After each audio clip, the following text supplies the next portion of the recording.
Hello, my name is Dr. Hamovitz. I'm speaking from Israel, and today I will speak about the hypocrisy of some of the major bodies in the world in regard to the atrocities made by the terrorists of Hamas at the southern border of Israel on the 7th of October and what happened afterwards. I will speak about or on the international women organizations, about the International Red Cross, about the United Nations, about Toyota, and about Amazon. And I will start with the International Women Organization that knew about the atrocities, about the brutal rape, mutilation, killing, humiliation of women on the 7th of October by the Hamas terrorists, doing it in order to humiliate the Israeli nation and Israeli women at the music festival next to the southern border. More than 360 people came to celebrate freedom and music were killed in this terrorist attack, out of 1,200 other people killed.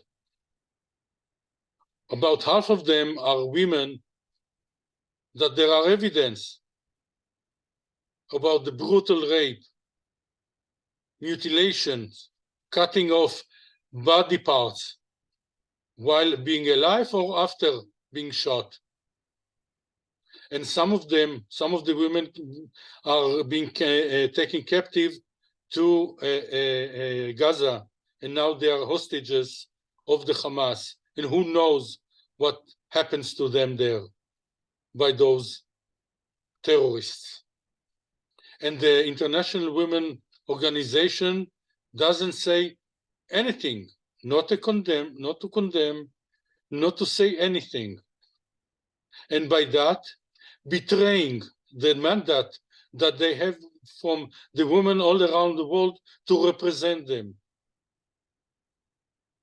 So me too, unless you are a Jew. Me too, unless you are a young Israeli woman, and even not so young. Shame on you, International Women Organization. Shame on you. Next thing is International Red Cross, that betrayed his duty from day one. Instead of, after they being knowing that 240 people, civilians, are kept hostage in Gaza, to say we demand their release, their civilians, younger 9-month-old, and his brother 3 years old, Kfir and Ariel Bibas, those are the names. And the older is about 90 years old. We demand to see them. We demand to be taken to them to see that they are kept well, that they are getting food and medication. Because they know that if they will visit them and they will bring a picture that they are alive, Hamas cannot kill them. But they didn't do it. They refused in the name of neutrality. What they did do, they sent a letter to the Israeli authority demanding that the terrorists that were taken out of after the atrocities, not all of them died, some hundreds of them were taken to jail, that their human rights will be kept under the Geneva Convention resolutions. Their human rights will be kept. They sent a letter. But saying the same to Hamas, never, never ever.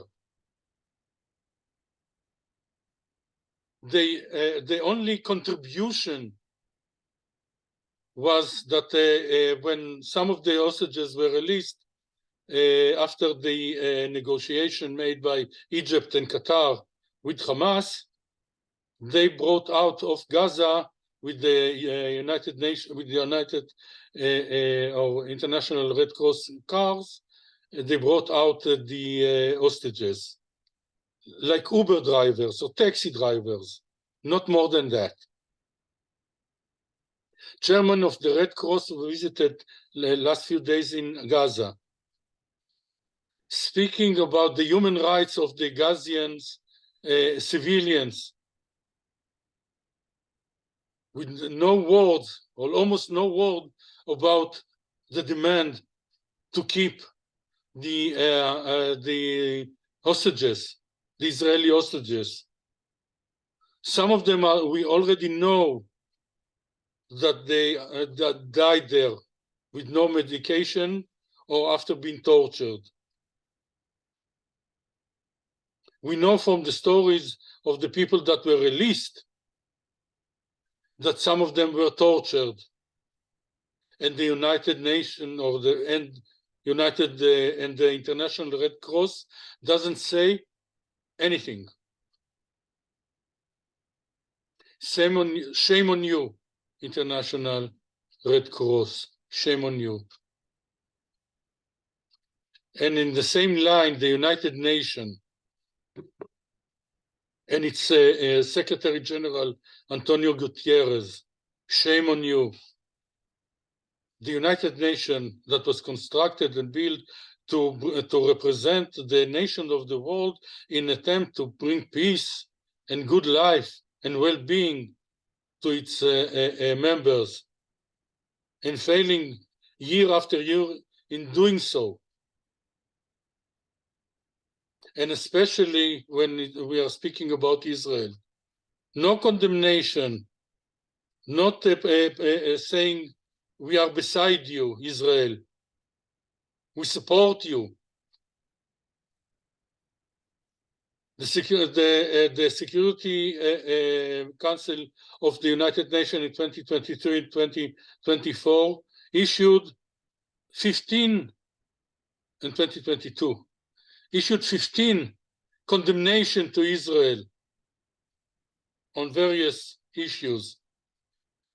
One to Syria, that butchered 500,000 of its citizens by their government.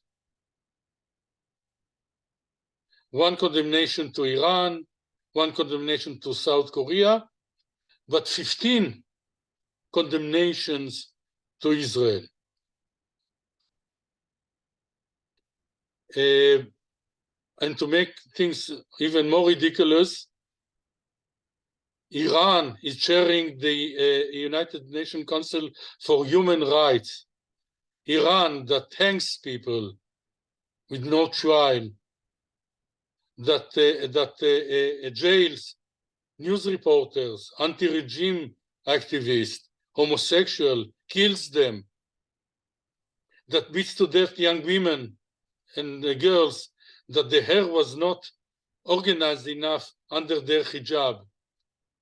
This is the chair of the Human Rights Security or Human Rights Council. What's next? The next in line, ISIS as chairman, Boko Haram as chairman of UNICEF, Afghanistan as sending the next chairman of the United Nations. What's next? Shame on you, United Nations, and shame on you, Antonio Gutierrez. Amazon. Few of Amazon employees, Israeli employees, are being in captive and hostage in Gaza, taken from the music festival. Young women and men. Amazon didn't say anything, didn't condemn, didn't ask for their or demand their release, didn't do anything. In front of the scene and behind the scene in order to release even them. not to say other civilians. The richest person in the world didn't do anything. Shame on you, Amazon. Shame on you. And last is Toyota.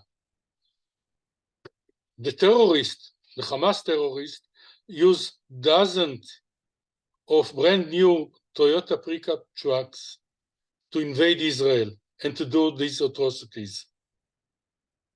Toyota is the preferable pickup truck for many of the terrorist organizations around the world. ISIS, Boko Haram, Hezbollah, and other terrorist organization. And not a word of condemnation from Toyota. Toyota management has to say, we are appalled to see that our vehicles were used to perpetrate those atrocities. We condemn it. We are appalled that terrorist organizations are using our vehicles to kill other people, to bring terror, to bring death. And they didn't say anything. Silent of the lambs. Shame on you, Toyota. Shame on you. And final words. You can beat the Israeli nation. You can kill some of us, many of us. You can rape. You can make all kinds of atrocities. But you cannot win. You will never win. The Israeli nation is strong, is united above all other conflicts. We have to win, because if we won't win, we would not be existing. We cease to exist. We are the enlightened nation that brings life and prosperity. In contradiction to Hamas, Gazians, Hezbollah, and others that brings death and darkness. And darkness and evil will always lose. Israel is our Camelot, and Camelot has always to be protected, and we will give our life to protect it and kill others, whatever is needed. Thank you. Thank you for listening.